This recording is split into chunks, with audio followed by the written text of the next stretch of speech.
And welcome back, folks, to Truth versus News on September 30th. 3/4 of the year is gone, and well, it's just building to a crescendo that we're getting into in this show here with a special guest, Catherine Shakdam, and of course we have Scott and Jim. So carry on. This hopefully you recorded the first half. Get this half out too. I'm sure it's going to be great. Go, Jim. Well, we have this stunning development in the United States that the Democratic Party is self-immolating before the eyes of the world. It's absolutely astonishing what's taking place. We had Eurasian Group President and Time Magazine columnist Ian Bremmer warning that Joe Biden's 2020 campaign has a problem with his son Hunter. Here was part of the actual transcript. Ian Bremmer.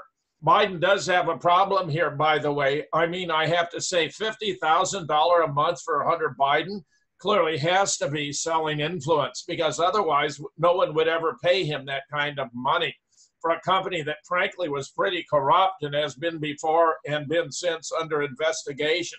Allison Camerata, and is that Joe Biden's fault or problem? Bremmer, no, but it's hard to imagine Joe Biden wasn't aware of it. And I expect that President Obama, had he known about the reality of the situation, would have probably told Biden, get rid of this, like we shouldn't have your son working in this situation. That would have cost him something. I feel that even if Biden wasn't aware, that Biden should have been aware, and that that would cause a problem for him. Meanwhile, Devin Nunes, Biden admitted he did the very thing Trump is accused of doing. The following video brought to you courtesy of Fox. Play the button. Democratic presidential candidate Joe Biden's connection to Ukraine is the least best kept secret in Washington, said Congressman Devin Nunes, Republican member of the House Intel Committee. A comment about it from an astute reader. They have the tape with Biden telling the story himself and laughing because he got what he wanted from Ukraine in exchange for money to get the person fired. And he bragged he was successful. But of course, no crime by Biden. He is one of the Dems. President Trump gives an exact copy of the conversation, no threats of any kind, but the Dems want him impeached, despite the liar behind this being a Dem and represented by a Democratic lawyer active with the Democrats for a long time. Well, here's the actual tape. This is going to be a very short campaign for Joe Biden, in my opinion, beginning by the observation in 2006. Ukrainian prosecutor General Viktor Shokin, in his investigation of corruption involving Burisma Holdings, a natural gas company, identified Hunter Biden as a recipient of over $3 million from the company. Yeah. It's plain. Not wanting this corruption exposed, Joe swung into action using U.S. loan guarantees as hostage while demanding Shokin be fired. To convince you that we should be providing for loan guarantees. And I went over, I guess, the 12th, 13th time to Kyiv, and I was supposed to announce that. Can you turn the volume up? I can't, Don. And I had gotten a commitment from Poroshenko and from Yatsenyuk that they would take action against the state prosecutor, and they didn't. So they said they were walking out the press conference. I said, no, I'm not going to, or we're not going to give you the $1 billion. They said, you have no authority. You're not the president. The president said. I said, call him. I said, I'm telling you, you're not getting $1 billion. I said, you're not getting $1 billion. I'm going to be leaving here. And I think it was, 6 hours? I looked at it, leaving in 6 hours. If the prosecutor's not fired, you're not getting the money. Oh, son of a bitch. Got fired. And they put in place someone who was solid. This is embarrassing bad because it's showing doing exactly what he claimed that Trump had done. This is Joe Biden. Meanwhile, the Ukrainian prosecutor has given an affidavit. He was fired for not dropping the Burisma investigation from it. The circumstances of my dismissal were that I tendered my resignation to the Rada at the request of President Poroshenko. Poroshenko asked me to resign due to pressure from the U.S. presidential administration, in particular from Joe Biden, who was the U.S. vice president. Biden was threatening to withhold $1 billion U.S. in subsidies to Ukraine until I was removed from office. After I yielded to the president's request and submitted my voluntary resignation, Poroshenko commented about it in the media. He said I had carried out a colossal amount of work as general prosecutor which is something none of my predecessors had been able to do, especially with regard to my work on reforming the different bodies of the prosecutor's office, on creating the specialized anti-corruption prosecutor's office, which enabled the National Anti-Corruption Bureau of Ukraine to conduct legal work, and creating self-governing prosecution authorities. The official reason put forward for my dismissal was that I had allegedly failed to secure the public's trust. Poroshenko and other state officials, including representatives of the U.S. presidential administration, had never previously had any complaints about my work. There were no grievances against me or any allegations that I had committed any corruption-related or indeed any other criminal offenses. Biden never stated anything of the kind either. Furthermore, all sanctions in respect to Yankovic and his supporters remained in force and were not lifted while I occupied the post. Moreover, the sanctions were extended. The truth is that I was forced out because I was leading a wide-ranging corruption probe into Burisma Holdings, a natural gas firm active in Ukraine, and Joe Biden's son, Hunter Biden, was a member of the board of directors being paid $600,000 a year when having no discernible qualifications for the post. Biden, meanwhile, is refusing to answer the questions directed to him about it, and he's going down big time without any doubt. Scott, your thoughts? Well, this is going to be a very big, explosive issue, I think, over the next year as it unfolds. I think you're going to very quickly see Joe Biden being brought up in front of the American public and described as a corrupt operator doing everything that Eric Holder, Lanny Brewer, Loretta Lynch, Barack Obama, Hillary Clinton were doing during their 8 years of power. And they were anticipating continuing this mafia shell game of just abuse and government corruption. And this is now going to be examined by the American people who hate corruption because they hate the fact that you have a politician, a lawyer who can go in and do some sort of special consideration for his son that results in $3 million or $50,000 a month. And again, it's an extension of the Russian hoax, the Russian conspiracy that the Democrats have been saying. I think it's going to blow back and implode the Democrat Party. Biden can't be the nominee. He may even die of a heart attack or be removed via, the great Grim Reaper, because there's no redemption for Joe Biden. This is the summary of all of his gaffes. This is the deplete, the very bottom of his dementia and Alzheimer's and alcoholism and arrogant stupidity. And you see it in his son too, his son in his reckless life and all of this stuff. This is what Americans hate most about politics and about Congress. And Joe Biden is the symbol of the hatred that Americans have for Congress. And the result is going to be an overthrow of the Democrats and I think a takeover of Congress by the Republicans. Jim? Catherine, this is so sweeping. Let me present several aspects and then get your reaction to the overall. It's stunning. There's a 1998 U.S.-Ukraine treaty on mutual assistance in criminal matters, proving this is another Democratic witch hunt. Absolutely stunning. The anonymous deep state whistleblower claims in July 25th, 2019, in a phone call, he used $400 million in U.S. military to pressure Zelensky to open a probe into possible corruption involving Joe Biden and his son Hunter. But in the phone call, he did ask him for help, but to investigate two matters: a DNC server that was hacked in July 2016, which appears to be in Ukraine, where the Democratic National Committee wouldn't even allow the FBI to investigate because they knew there would be no evidence of any hacking. It was a leak. And what Hunter Biden was doing in Ukraine, about which Joe Biden bragged he had stopped Hunter from being prosecuted, as we saw in the clip. Absolutely stunning stuff. A constitutional law attorney points out it's entirely proper for Trump to ask Zelensky, in the words of the attorney, the president is head of the executive, which carries exclusive power to conduct foreign relations. No other branch of government has that power. As executive, the president is the only official authorized to request foreign assistance in a corruption investigation. Obtaining foreign cooperation in investigation of corruption by a U.S. official is a matter of statecraft diplomacy, a function of foreign affairs. Conclusion. Trump not only is entirely within his powers to use foreign aid as a means to persuade Zelensky to investigate the Biden affair, I believe he was obligated to do so. The fact Trump may obtain political advantage from the investigation is simply irrelevant as a matter of law.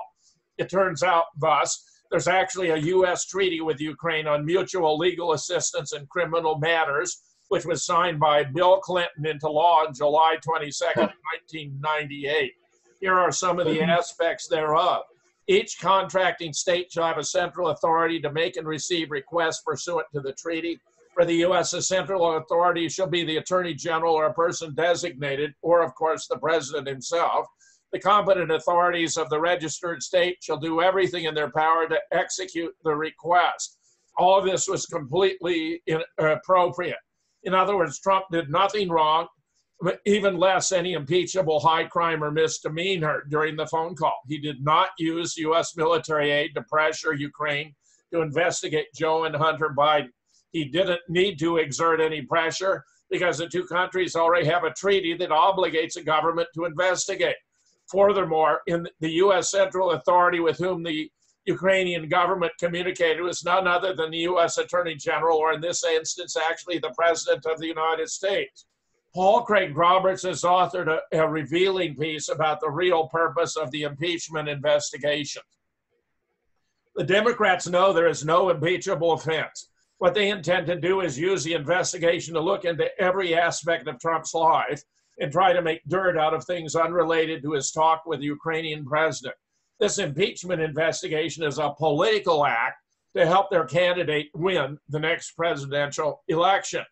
Democrats themselves describe it this way. For example, here is how Rob Call, the director of one of the progressive Democrat websites, described the purpose.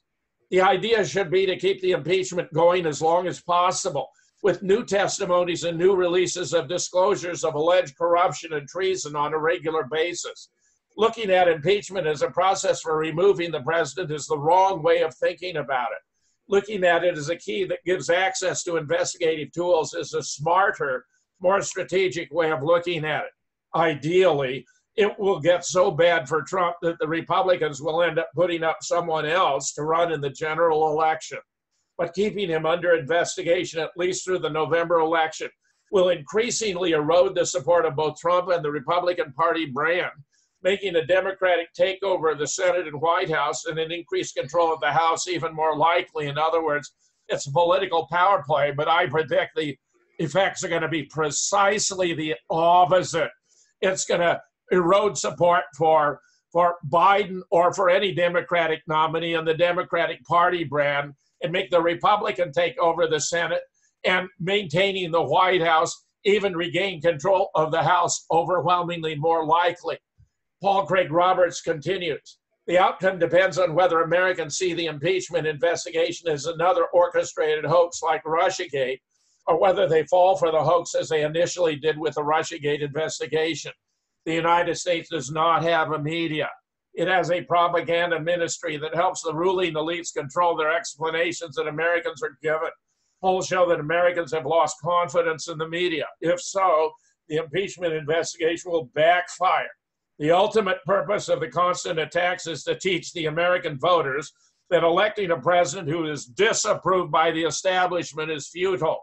The establishment simply will not permit any change and will frustrate and destroy any president not selected by them as candidate. This is the real way so-called American democracy works. The establishment guides the selection of the Democrat and Republican candidates. Whichever wins, the establishment wins.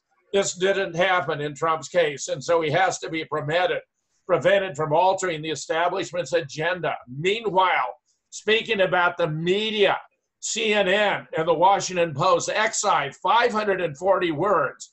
In between, I would like you to do us a favor, and there's mention of Biden's son in the transcript of their conversation.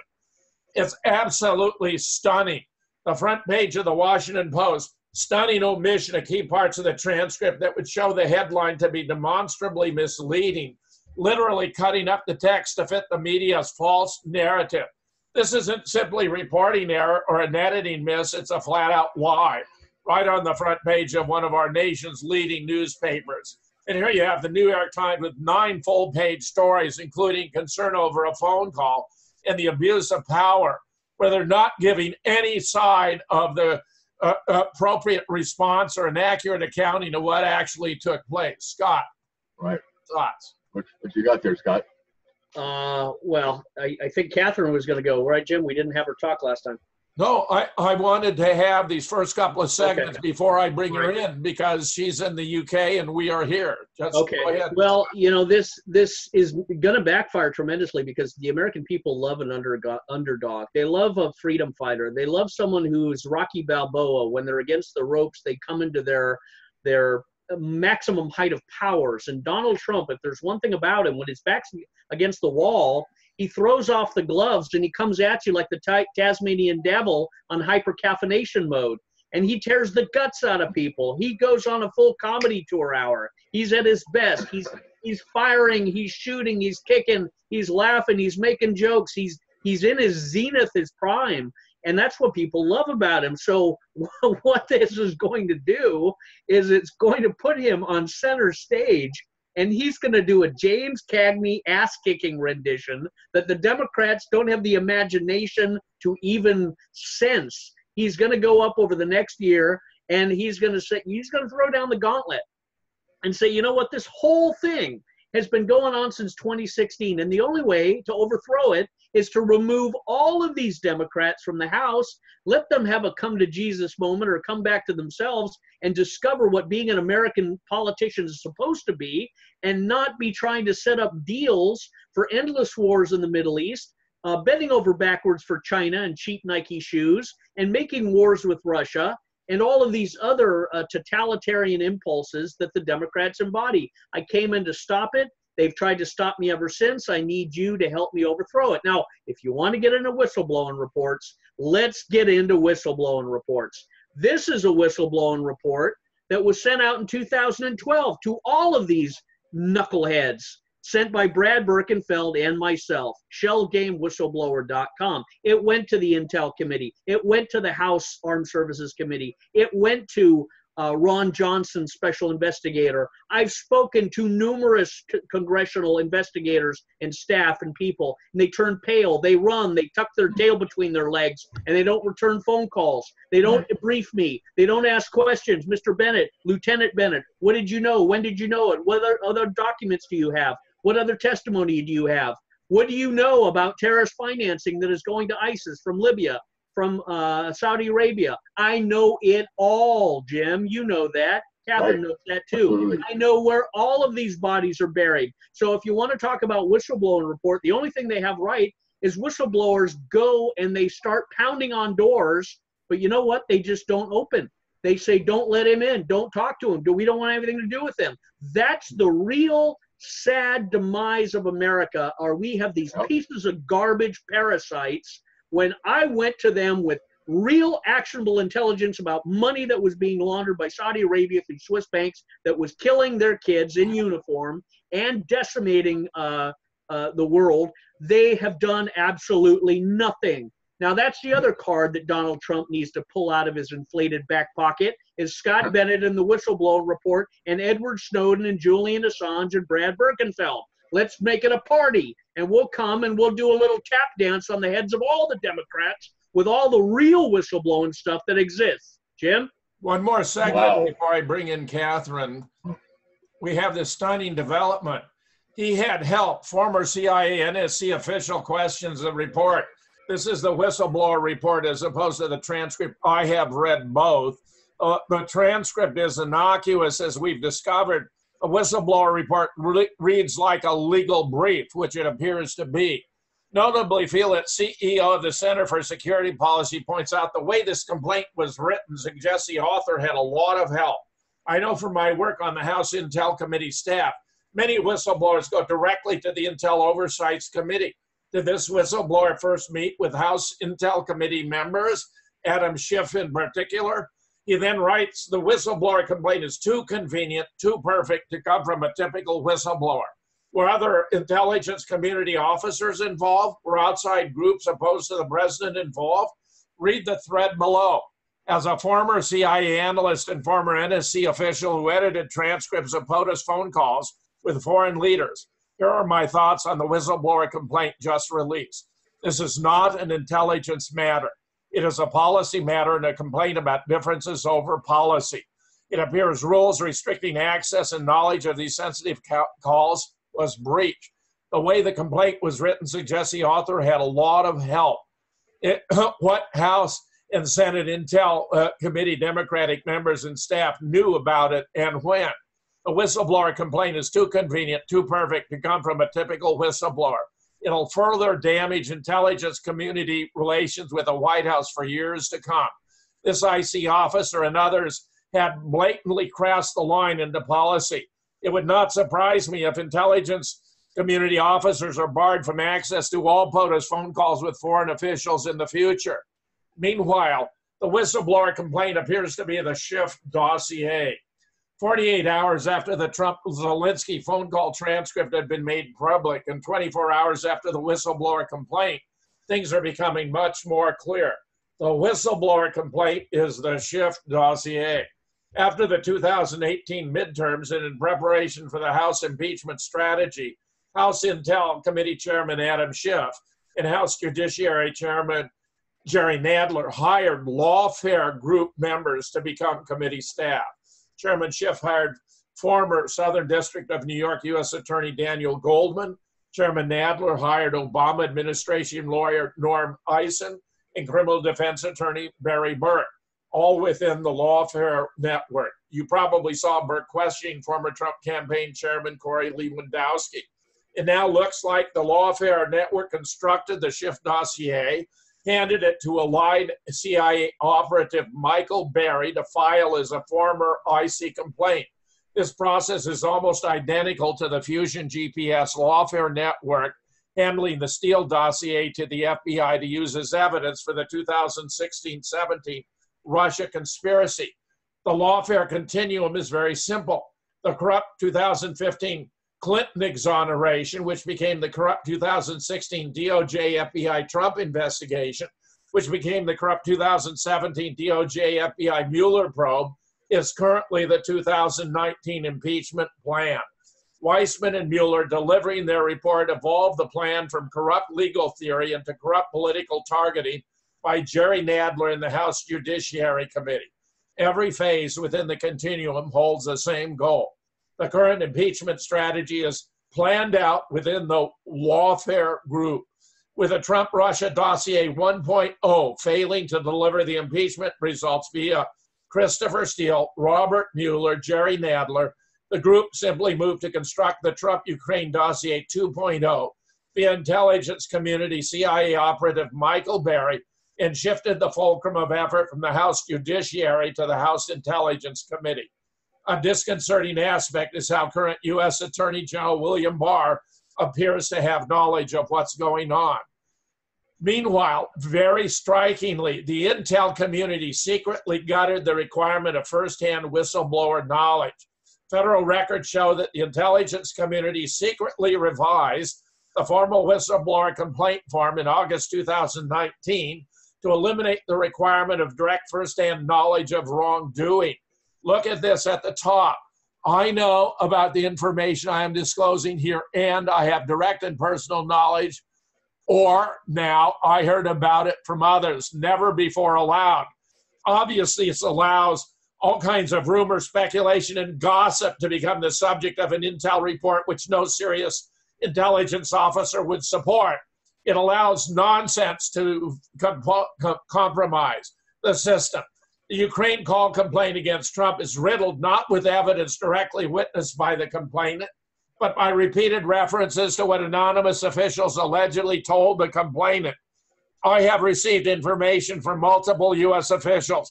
Officials have informed me, official with direct knowledge informed me, the White House officials who spoke with me. I was told by White House officials, the officials I spoke with, I was told that the State Department, I learned from multiple U.S. officials. One White House official described this act based on multiple readouts of these meetings recounted to me. I learned from multiple U.S. officials characterizing this meeting. Multiple U.S. officials told me. I learned from U.S. officials. I also learned from a U.S. official Several U.S. officials told me, I heard from multiple U.S. officials, the repeated reference to information the so-called whistleblower never witnessed clearly runs afoul of the original intelligence community informant regulations for urgent concern submissions. The change to the urgent concern submission form was first highlighted by Twitter researcher Stephen McIntyre. The complaint also cites publicly available news articles as proof of many of the allegations. For example, I was not a direct witness to most of the events characterized in the document. The complaint confesses on the first page of the August 12th letter, which was addressed to Adam Schiff and Senator Richard Burr, the respective chairman of the House and Senate Intel committees. Hearsay is generally inadmissible as evidence in U.S. federal and state courts, since it violates the constitutional requirement that the accused be given the opportunity to question his accusers. So by requiring you have firsthand knowledge, you at least knew you had one witness who could be counted upon in the case. By obviating that, there is none. The anti-Trump complaint also made several false claims that have been directly refuted and debunked. While the complaint alleged that Trump demanded Ukraine physically return multiple servers, potentially related to ongoing investigations of foreign interference in 2016, the transcript shows no such request was made. The complaint also falsely alleges Trump told Zelensky he should keep the current prosecutor general at the time on his current position. The transcript showed that exchange did not happen. Additionally, the complaint falsely alleges that T. Ulrich Brickbull, a U.S. State Department official, was a party to the phone call between Trump and Zelensky, which was also false. I have documented the Russia hoax here in a new book, Exposing the Russia Hoax. This is recycling with the same techniques of dishonesty, fabricated evidence, false allegation we saw before. It must not be allowed to stand. Catherine, I suspect you're as appalled by these developments as are the rest of those Americans who actually have the capacity to think. Well, look, my comments are really coming from a different place, because I don't really have a horse in that race. So I'm not partisan to anything.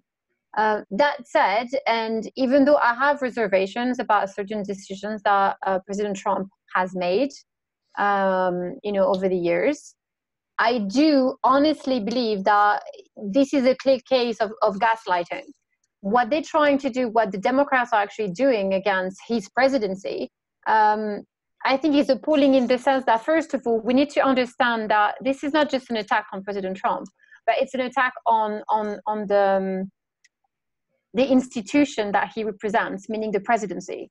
And I think that this needs to be highlighted, because people think that it's a personal attack. It's not just a personal attack. I think the attack is against the integrity of the presidency in the United States of America. And this is a matter of the Constitution. So this is not something to take lightly. The other thing I believe that is happening is that, as Scott mentioned earlier, Mr. Trump is very well known for being rather flamboyant, and he's always reacting as opposed to maybe strategizing. And I think that they're playing directly into that propensity of his to just react and open his mouth without necessarily thinking it through. They want him to dig his own grave. They want to put him in a state of perpetual self-defense. They want to continue to attack him and attack him some more, so that rather than concentrate on running the country, for example, and solving certain issues that he promised to solve, they want him to be on the self-defense. Because when you do this, it's a very calculated move, I believe. They're preventing him from not only thinking, but actually planning an evolution in America in terms of his policies or where he wants to take the country towards. And I think that this is clear, because by opening this whole story with Russia and the so-called collaboration that Mr. Trump had with Mr. Putin in regards to the elections and the making of his presidency, now they're coming after him over Ukraine. And they're going to keep coming after him over, many different things now that the whole impeachment box has been open. Again, because they're hoping that while he's defending himself, that things will come out and that he's going to be basically tried in a court of not law, but public opinion, and that people will get sick of him. Because by constantly attacking someone, even if the allegations that you're raising against that person turn out to be false, the main sentiment remains that people felt that, I mean, if someone is being constantly attacked, something must be wrong. There's no smoke without fire. And I think this is what they're trying to do. They're trying to tarnish his character.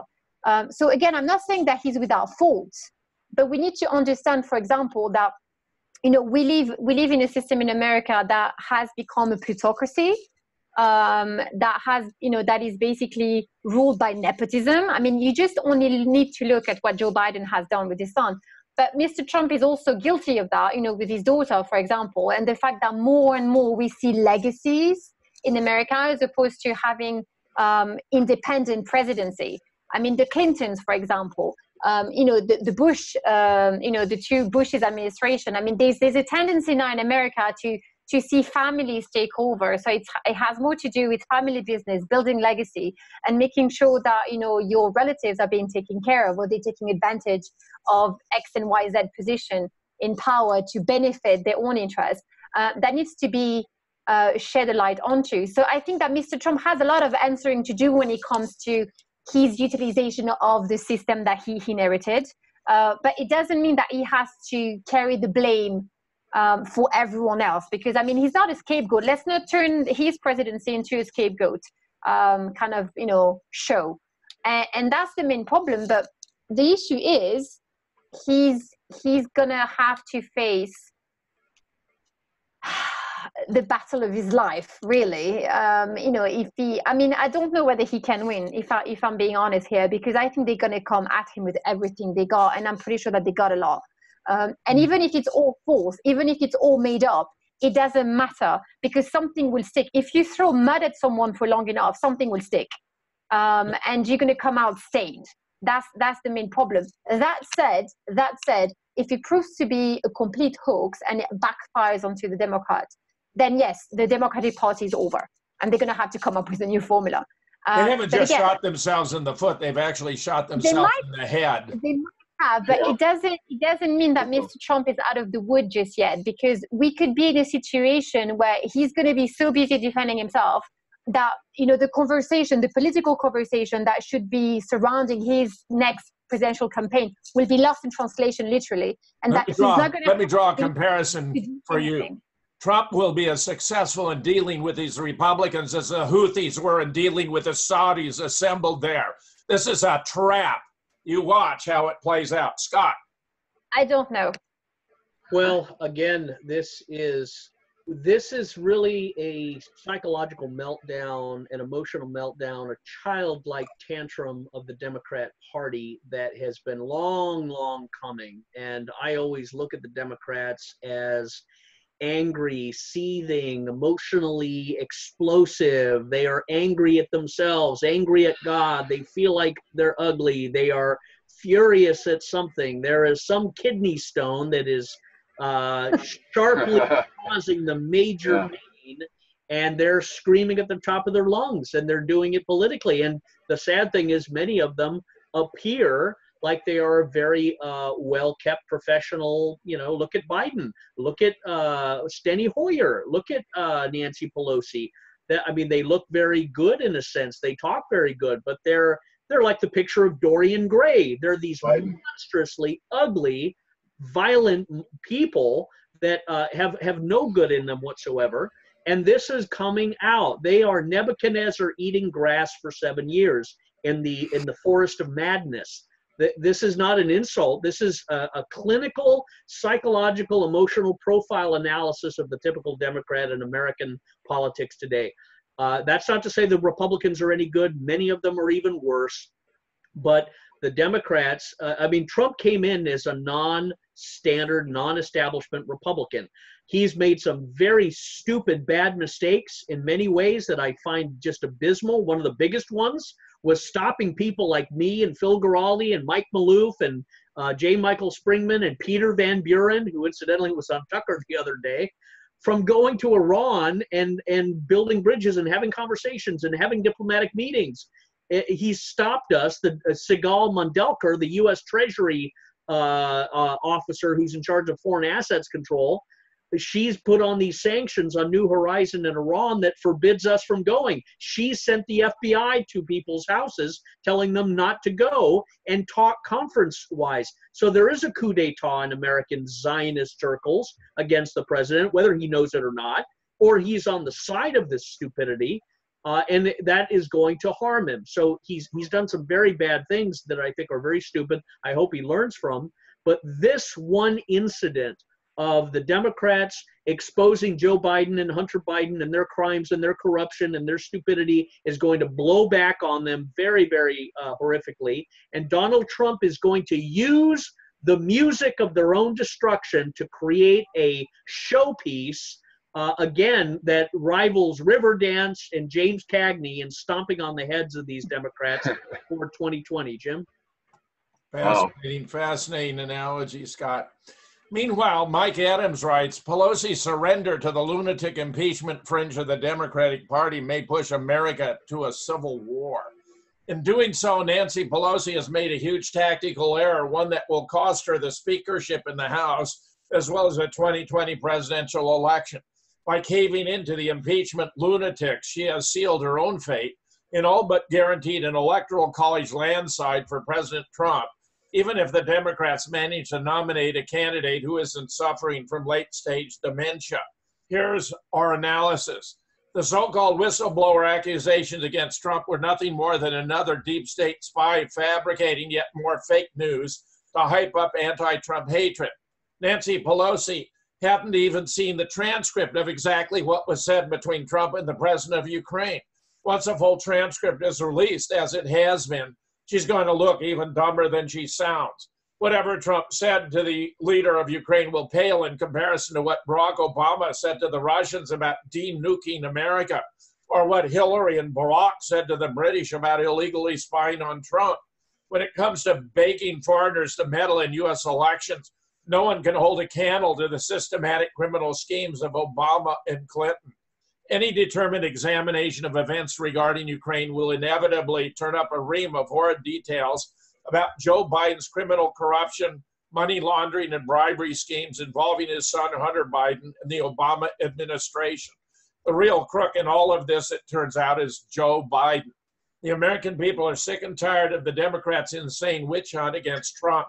Instead of fighting for ways to help Americans do well, the Democrats are determined to rip the country apart and cause havoc and hell for as many Americans as possible. For choosing this path, they will be severely punished at the polls. It's now clear to all intelligent Americans that Democrats would rather see America destroyed than Trump succeed. Democrats have become, in a very real sense, a political terrorism cartel that actively seeks to maximize chaos, destruction, and the suffering of the American people, as long as their political opponents control the White House. Democrats have essentially decided to terrorize America until the day comes that they are back in control, at which point they will magically claim to care about the people once again.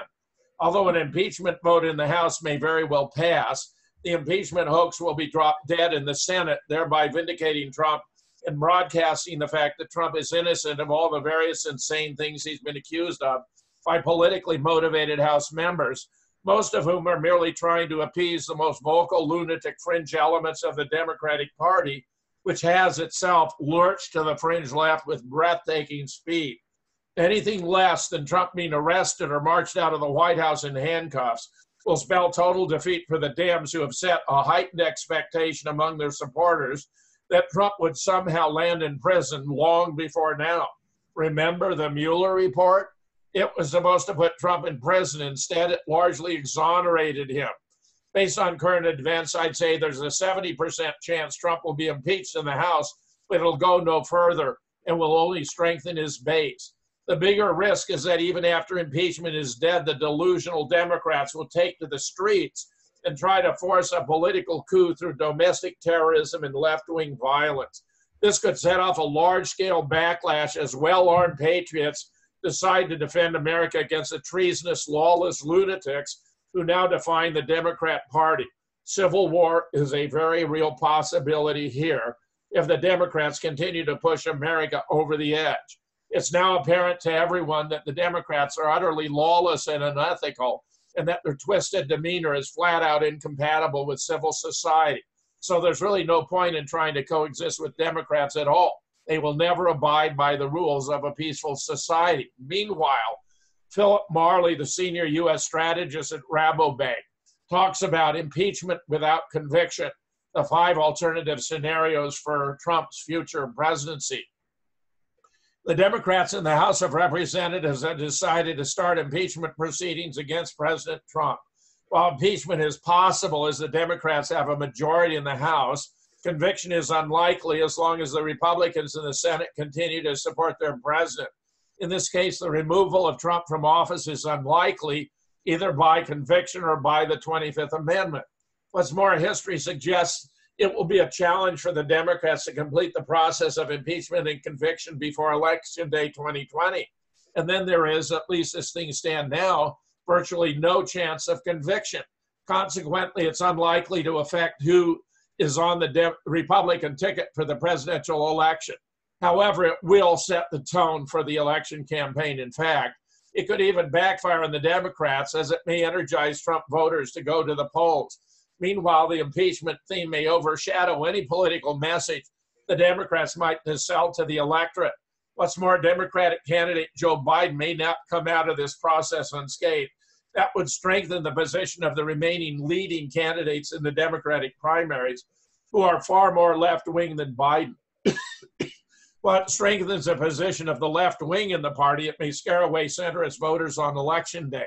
Since impeachability is a political decision rather than a legal matter, history will tell whether starting an impeachment was the right decision for the Democrats. Impeachment proceedings and the related further deterioration of U.S. political climate add to the range of factors that are creating uncertainty for the economic outlook that the Fed is monitoring closely. What's more, they reduce a chance of meaningful fiscal policy legislation. Therefore, a third insurance cut before the end of the year, which is already in our baseline forecast, has become more likely. It also makes our forecast of a recession in 2020 and the Fed cutting all the way back to zero before the end of the year more likely as well. Meanwhile, even Pelosi concedes impeachment could cost the Democrats in 2020. House Speaker Pelosi said Saturday that public opinion is now on the side of an impeachment inquiry against Trump following the release of new information about his conversations, but she conceded Democrats could face huge costs in 2020 as a result of impeaching Trump during her interview with the Tribune Fest. Heading into the next election cycle, do you have any anxiety at all about any of the stuff we're talking about impacting your ability to hold control of the House in 2020? It doesn't matter, Pelosi responded.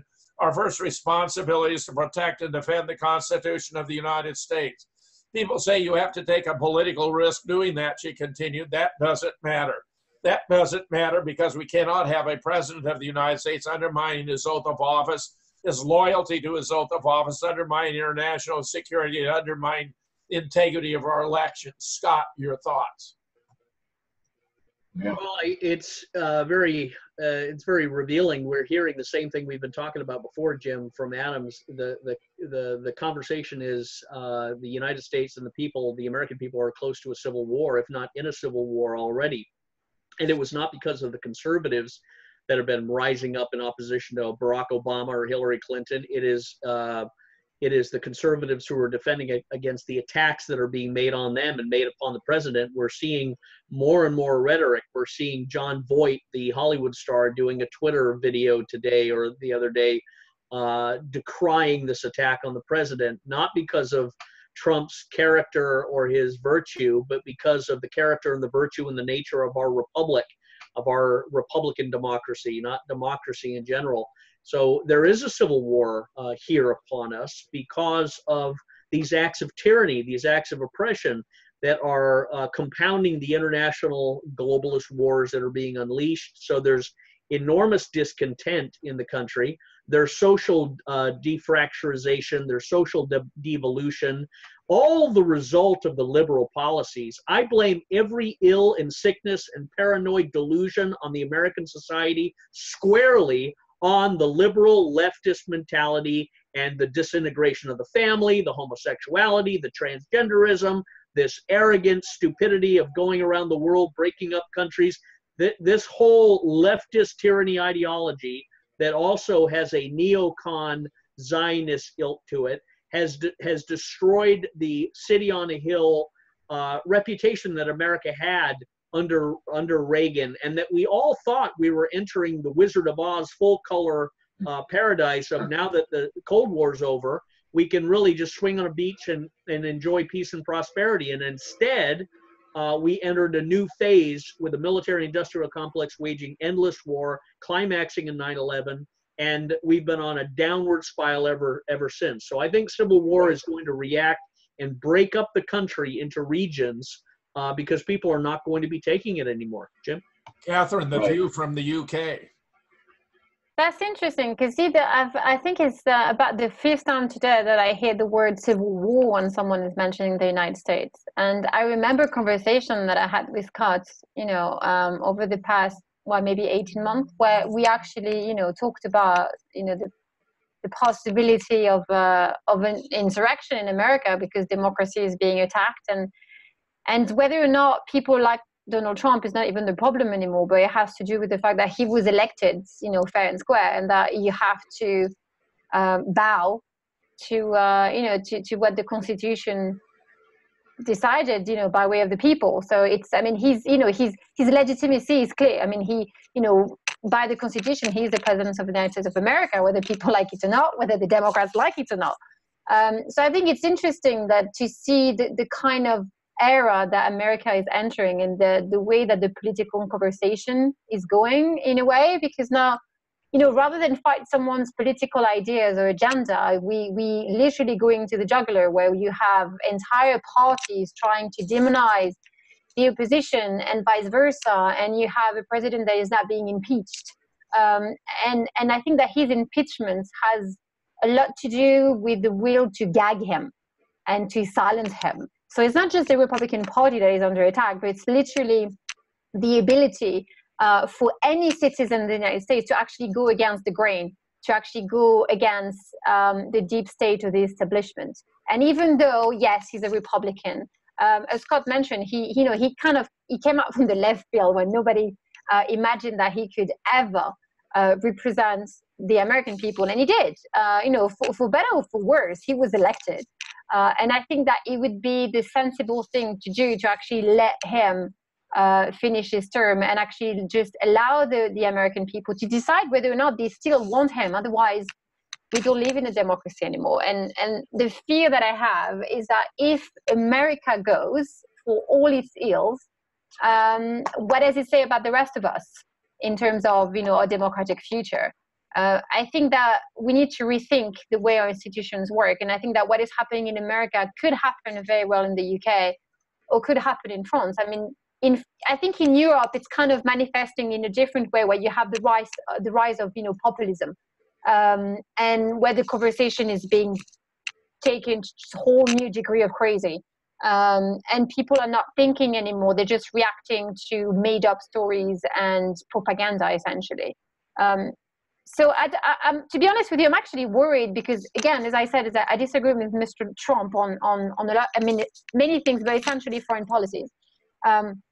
But at the same time, I think he is the president of the United States, and I don't think that it would be fair to judge him on something that he did not do, clearly. And even if he did actually, maybe break the rules a little bit, I don't think that he should be judged on a technicality, because really, for me, this whole Ukrainian phone call is a technicality, because he didn't say, I'm not a lawyer, and I don't know much when it comes to, the Constitution in the United States, or, the things that you can do, you cannot do in terms of, being a president. That said, I don't see anything wrong with the way that he conducted himself once in that particular phone call. And even if he leaned on a foreign president, for the benefit of the United States, I don't think that's wrong. I think that, we have to understand that this is what's happening today in politics. It's a give and take game. So why should it be any different when he's talking to a foreign official? Why shouldn't he try to use his position to promote his own agenda? People need to be a little bit more awake and understand that politics is about pragmatism. And it was just being a pragmatic president. Whether, again, we agree with him or not is not even the question. is that if we think for a second that President Obama or President Clinton did not do exactly that when it suited their agenda, then we're completely insane and we're completely deluded and we're playing the ostrich. So I think that the way that we need to look at this issue is, again, is going back to the principle of politics and the rule of law and not judge him on his character. Or it's not a popularity vote. It's about his presidency and him as, you know, the keeper of the presidential seat today. He's sitting in the White House. He's not just a regular Joe anymore. So people need to be very careful about attacking him because they're attacking the presidency behind him. That worries me a lot. Because, you know, what comes next? Does it mean that we use impeachment now as a political weapon? Does it mean that, you know, anyone can come up and just, you know, with some bogus charges and make it stick? Where does it leave America? Well, what comes next is Joe Biden may be impeachment's first casualty. This is from Pat Buchanan, who's quite a brilliant political commentator. Even before seeing the transcript of the phone call, Nancy Pelosi threw the door wide open to the impeachment of Trump by the Democratic House. One wonders, do Democrats blinded by hatred of Trump ever wonder how that 40% of the nation that sees him as the repository of their hopes will react if, rather than beat him at the ballot box, they remove him this way? The first casualty of Pelosi's cause is almost certainly be the front runner of the party's nomination. Joe Biden has already this past week fallen behind Senator Elizabeth Warren in Iowa, New Hampshire, and California. The Quinnipiac poll has her taking the lead nationally for the nomination, with Biden dropping into second place for the first time since he announced his candidacy. Impeachment doesn't shake Trump voters, but sows doubt on Biden. President Donald Trump may have risked impeachment in an attempt to tar Joe Biden with scandal, but he appears to have accomplished two political goals: sowing doubts about a leading rival while incurring little damage among his most ardent supporters. Interviews with voters across the country in recent days found few have changed their minds about the president as a result of the Trump-Ukraine scandal. As with previous controversy, Trump supporters said they were sure he had done nothing wrong, while his critics said they thought it was obvious that he had. It was Biden who may suffer the most, as even some who support the impeachment said they now had questions about what his son Hunter had done in Ukraine. Robin Wade, 58, of Kenosha, Wisconsin, voted for Trump in 2016 and plans to vote for him again. The former teacher, now on disability, thought Democrats were making a mockery out of our country by opening an impeachment inquiry into Trump's pressuring of the Ukrainian president to investigate Biden. What's wrong with the president of the United States saying, "Check this guy out," she asked. Keith Justice, 54, of Dayton, Ohio, who voted for Hillary Clinton, was equally convinced that Trump had done something wrong. The owner of a center for people with developmental disabilities said the office of the president should be held to a higher standard. President Trump is abusing the office bigly. Isn't that the word he used? Polls show that views of Trump have long since hardened. His Gallup approval rating has stayed within an 11-point range compared to the 30-point average difference between highs and lows for every other president since World War II during the same time in office. Trump's strategy of focusing exclusively on his base is not without risk. An average of surveys taken after House Speaker Pelosi's announcement showed 46% supporting, 42% opposed, but Trump won in 2016, in large part because the Democratic nominee was dragged down by scandals he helped publicize. Hillary, who left her post as Secretary of State in 2013 with a 69% approval rating, ended up as the second most unpopular major party presidential nominee in recent history, just behind Trump himself. Meanwhile, Senator Warren now leads in two major Democratic polls. She's headed 27 to 25 in the latest Quinnipiac. The survey marks the first time a candidate other than Biden holds a numerical lead. Bernie Sanders is third with 16. South Bend Mayor Pete Buttigieg is fourth at 7. Kamala Harris rounds out with 3%. Additionally, Warren has pulled into the lead in California among voters likely to participating in the state's March Democratic presidential primary, moved up to make California more influential in determining the Democratic nominee. Meanwhile, the impeachment probe is stalling efforts on gun control. Hard to imagine Trump doing a signing ceremony of anything with Speaker Pelosi at his side, and Democrats are the only ones agitating for gun control. Meanwhile, a Senate assault weapons ban has been introduced that outlaws 205 specific guns. Senator Dianne Feinstein, the bill's sponsor, cites alleged benefits from the 1994 to 2004 assault weapon ban in an effort to bolster its chances, but she ignores the Department of Justice study showing that the ban could not take credit for any reduction in crime at all. A 22 veteran cop, meanwhile, tells Congress shall not obey an assault weapons ban. The issue of gun control took on renewed vigor last month after mass shootings in El Paso and Dayton, which appear to have been staged, which left approximately 30 people dead, allegedly. Trump argued in favor of closing some loopholes in background, but later walked back the idea after facing backlash from the NRA. The House Judiciary Committee's Protecting America from Assault Weapons hearings yesterday, the 25th. Former policewoman Diane Mueller, a 22-year veteran of the Tulsa Police Department, founder of gun advocacy group The DC Project, testified she would not comply with an assault-style weapons ban if Congress were to pass one. This is a significant development that I think is going to redound. Where, Scott, I invite your comments, and then we'll close up with Catherine. Well, it's an exciting time, and I think the Democrat Party realizes this is their last chance before they're thrown off the cliff. So they are going to fight and scream like stuck pigs about to be thrown off the cliff, and they're inevitably going to be thrown off the cliff because they are alienating themselves and driving the majority of the American public into the direction of reason and clarity, and almost making them run away from the Democrats, who are full of hysteria, anger, lies. They really are in a meltdown mode, and they're believing their own delusion. That's the disturbing thing, is when you see these people like Adam Schiff up there reading a statement as if it was Donald Trump's actual statement, and Schiff is inventing it. He neglects to advise when he makes a statement, I'm just making a parody or I'm doing a summary in my own opinion. No, he begins reading this, and anyone late to the TV monitor is going to think this is actually being said, and they are going to double down on this policy of propaganda, of threats, of intimidation, of screams, of violence. The mainstream media are also going to be part of this, because in their mind's eye, they anticipate making enough noise, throwing enough feces into the air, lighting enough rubber tires, and getting enough black smoke that the American public are going to just lay down and submit to the tyranny of the left. And I think instead, you're going to see the tyranny of the left hung by their own petard, beaten like piñatas, and self-immolate on the grass heap of history. Jim?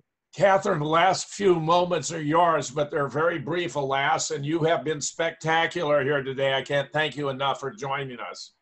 Well, thank you very much. I don't think I could add much to what Scott has said, but all I'm going to say is that we're living in the age of propaganda, and clearly facts don't matter anymore, and people are swayed by lies. And I think that they, partly they do want to believe the lies, as opposed to living in the real world and basing their opinions on facts. And I think it comes from the fact that people have become very, very lazy and complacent when it comes to the news, and they do believe whatever is coming out of the media. I mean, if it's coming out of the Washington Post, it must be true. If anything, I think we need to be cautious, and that is true for every single media. I mean, I don't think that we need to take anyone at face value just because we need to double check everything now. Don, take us out. Oh yeah, I think we're already taken out, but this is Troopers of News for September 30th, and what a fantastic show it's been. So thank you so much for watching and sharing. And tune in next week for another exciting guest and a lot of excitement. But Catherine, you were wonderful. Thanks so much. Adios.